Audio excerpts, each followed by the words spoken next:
हम्म,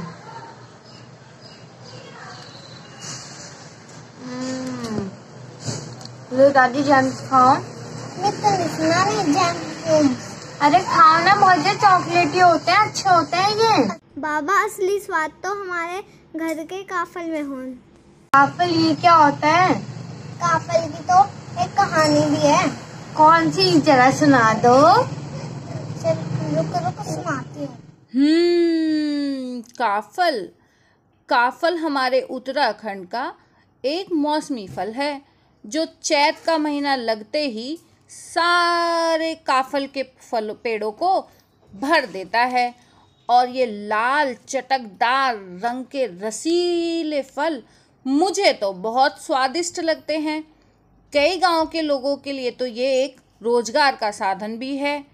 इसी फल से जुड़ी एक बहुत पुरानी कथा है जो कि लोक कथा है। चलो मैं तुम्हें सुनाती हूँ। बहुत पहले की बात है। दूर पहाड़ों के एक गांव में एक औरत और उसकी बेटी रहती थी। दोनों का एक दूसरे के अलावा कोई सहारा नहीं था। माँ बेटी जैसे तैसे अपनी जिंदगी बिता रही थी। चैत के महीने में जब पेड़ों पे काफल आया करते थे। इस पे क्या है माँ? इस पे काफल है। अभी मैं बाजार में जाऊंगी और इसे बेच कर आऊंगी और कुछ पैसे कमाऊंगी। अभी मैं इसे रख के जा रही हूँ, तू खाना नहीं। उन काफलों को बाजार में लेकर बेचा करती थी। बेटी के भरोसे काफलों को छोड़कर वो चली गई। दिन में जब धूप चढ़ने लगी तो काफल धूप में सूखकर कम होने लगे। काफल को देखकर बेटी के मुंह में पानी तो बहुत आया, पर उसने अपने आप को रोक लिया। ये काफल खा लो या नहीं? खा लेती हूँ चलो। नहीं, माँ ने मना करा है। पैसे कैसे आएंगे फिर? चलो सो जाती हूँ।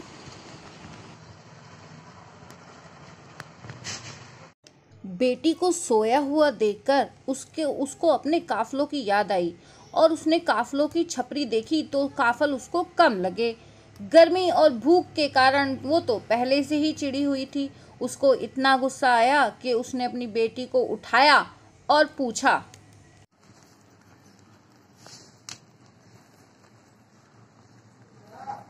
अरे काफल तो कम लग रहे हैं, लगता है इसने खाए होंगे।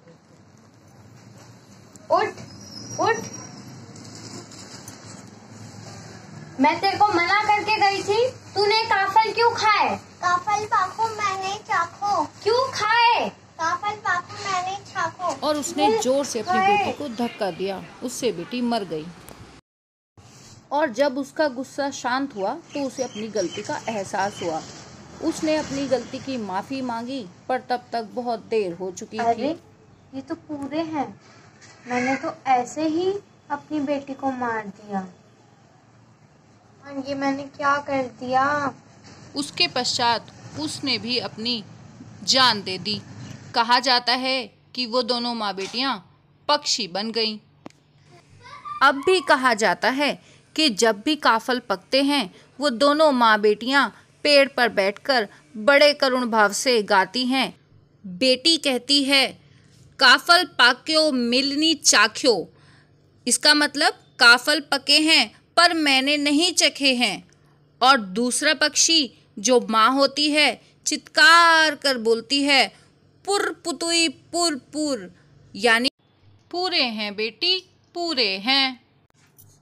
तो बच्चों, इस कहानी से हमें शिक्षा मिलती है कि हमें गुस्से में और आवेश में आकर कभी कोई निर्णय नहीं लेना चाहिए। हाँ, सही दादी। काफल के बारे में सुन के तो मेरे मुंह पे पानी आ गया। इस बार भी हम जब छुट्टियों में गाँव जाएंगे तो खूब सारे काफल खाएंगे। हम होप करते हैं कि आपको हमारी ये वाली वीडियो बहुत पसंद आई होगी। और अगर अच्छी लगे तो लाइक करें, शेयर करें, सब्सक्राइब करें और कमेंट करके बताएं कि किसने काफल खाए हैं।